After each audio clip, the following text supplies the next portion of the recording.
Kerala police association Kozhikode rural ജില്ലാ convention Koyilandy town ഹാളിൽ വെച്ച് നടന്നു. KPA ജില്ലാ പ്രസിഡന്റ് VP സുനിൽ പതാക ഉയർത്തി.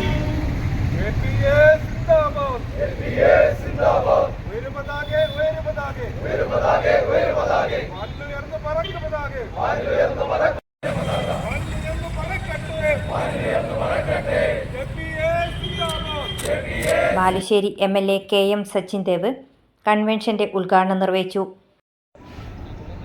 നിങ്ങളുടെ എല്ലാവരുടെയും അനുവാദത്തോടുകൂടി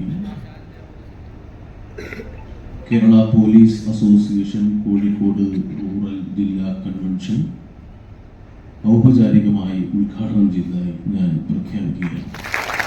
കേരള പോലീസിന്റെ ഭാഗമായി പല സന്ദർഭങ്ങളിലും ഉണ്ടായത് നമുക്ക് ഈ ഘട്ടത്തിൽ ഓർക്കാൻ വേണ്ടി കഴിയും.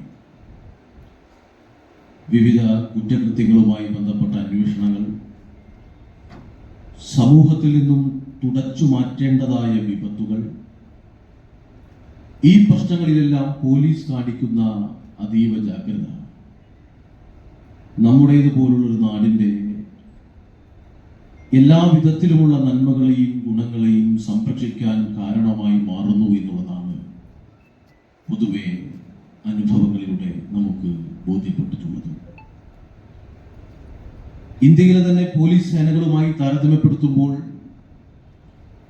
നിരവധി ബഹുമതികളാണ് കേരള പോലീസിന് ഇതിനകം. KPA ജില്ലാ പ്രസിഡന്റ് VP സുനിൽ അധ്യക്ഷത വഹിച്ചു. ജില്ലാ പോലീസ് മേധാവി KE ബൈജു IPS മുഖ്യാതിഥിയായി. വിവിധ മത്സര വിജയികൾക്കുള്ള സമ്മാനദാനവും അദ്ദേഹം നിർവഹിച്ചു. വിജയികൾക്കുള്ള സമ്മാനദാനവും അദ്ദേഹം നിർവഹിച്ചു.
Nadapuram DYSP AP Chandran, Perambra DYSP VV Latheesh, KPOA rural ജില്ലാ secretary P Muhammad, KPA city president Niras, KPA സംസ്ഥാന ട്രഷറർ GP അഭിജിത്ത്, KPA സംസ്ഥാന ജോയിന്റ് സെക്രട്ടറി അജിത് കുമാർ തുടങ്ങിയവർ സംസാരിച്ചു. KPA ജില്ലാ കമ്മിറ്റി അംഗം AV രമ്യ അനുസ്മരണ പ്രമേയം അവതരിപ്പിച്ചു. KPA സംസ്ഥാന ജനറൽ സെക്രട്ടറി EV പ്രദീപൻ സംസ്ഥാന റിപ്പോർട്ടും, KPA ജില്ലാ സെക്രട്ടറി രജീഷ് ചെമ്മേരി പ്രവർത്തന റിപ്പോർട്ടും, KPA ജില്ലാ ട്രഷറർ സജിത്ത് PT വരവ് ചെലവ് കണക്കും, KPA ജില്ലാ vice president EK Dijeesh Kumar പ്രമേയവും അവതരിപ്പിച്ചു. സ്വാഗത സംഘം കൺവീനർ KC സുഭാഷ് സ്വാഗതവും, സ്വാഗത സംഘം ചെയർമാൻ VT മിനീഷ് നന്ദിയും പറഞ്ഞു. Subitha Anil, provision news, Perambra.